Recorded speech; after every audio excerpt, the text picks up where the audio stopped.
What's going on? It's your boy, Brother Al, and I'm back with another one. And today we got to talk about this food stamp situation. Some other know it as EBT.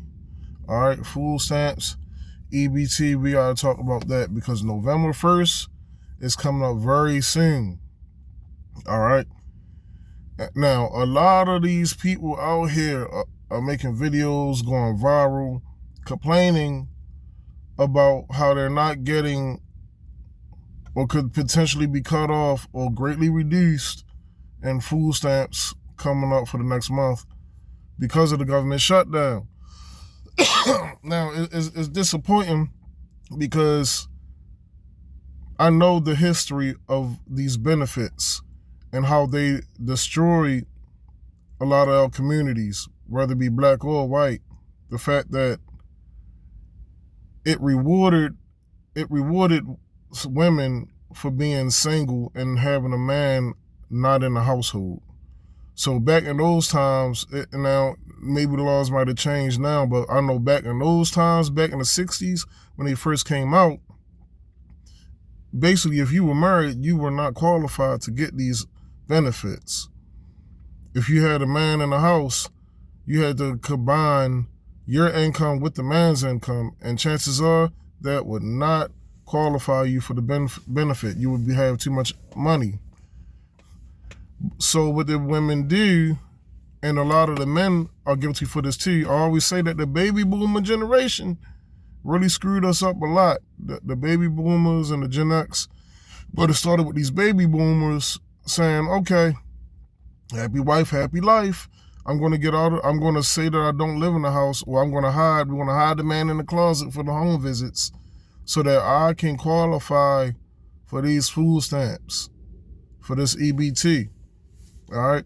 And what happened was that over time they said, well, what's the use to even having a man here? The government's going to give me free food.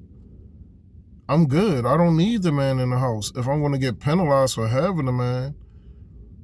So the crazy thing is, the way how I see these women out here today fighting over these stamps, I wish they would have had the same energy. I wish that our baby boomer generation would have had the same energy to fight for that man to stay in the house when they were trying to get these benefits.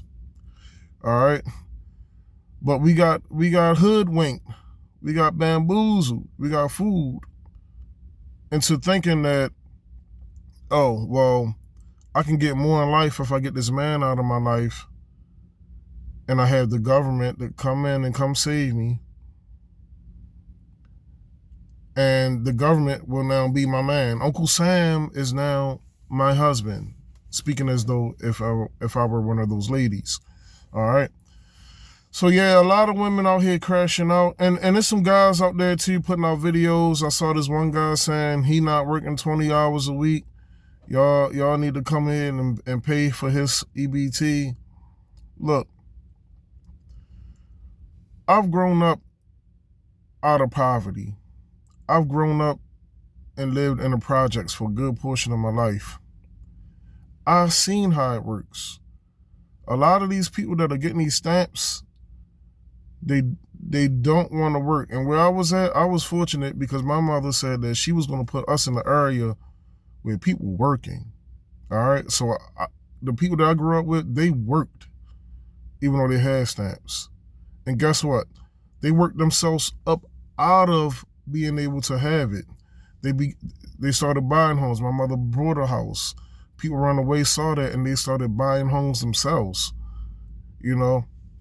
But there's other people that also don't work, people that I knew in the projects that didn't work, weren't trying to work, and are in the same situation today as they were when I was a little kid growing up. And they would be selling stamps and stuff, but they would buy things and resell it. So really, a lot of these people really don't need as much stamps as what they're saying that they need. And a lot of times they're selling the stamps for cash and getting the cash instead. literally selling the food out of their mouths, out of their children's mouths. And really, they don't need as much, because if they're making it, if they're selling half of their stamps away and surviving, they don't really need all of those hundreds and hundreds of dollars a month for the stamps. I think at most, there's a woman that had a family of 6, and she says she spent $150 a month. Now, she only eats once a day, so let's just say double it. $300 a week. 1, 2, 3, 4, 5, 6, 7. That's a lot, but she had a family of 6. But I know people that don't have families of 6, and they're getting like $2,000 a month for food stamps and stuff like that, which is crazy if you ask me. And a lot of these people that I see online complaining about not getting stamps look like they're eating very good to me, if you ask me. A lot of them is obese and overweight and stuff. I don't see nobody ribs touching. I don't see nobody looking like they're anorexic out here saying, Uncle Sam, please give me more stamps. So, not to say that people need to be at that point before they get them, but I'm just saying the people that are out here begging for these stamps, saying that they're going to riot in the stores and they wish that somebody would try to stop them and all of that, they look like they eating pretty good already, So really, I could go on and on about this, but we all know that the food stamp system, the EBT system, it's been massively frauded. It's been massively scammed by a lot of people that are scamming the system, and the taxpayers are tired of paying for it. They're tired of paying for it. I know I'm tired of taking care of people that don't want to work, and they're eating off of my money while I'm working hard and got to pay my cash for the food that I eat and feed my family. So go ahead, like, comment, subscribe. I want to know what you think about this down in the comment section. I read all the comments. Turn on your post notification bells to get the latest videos from me. Peace, God bless y'all, and I'll see y'all in the next one.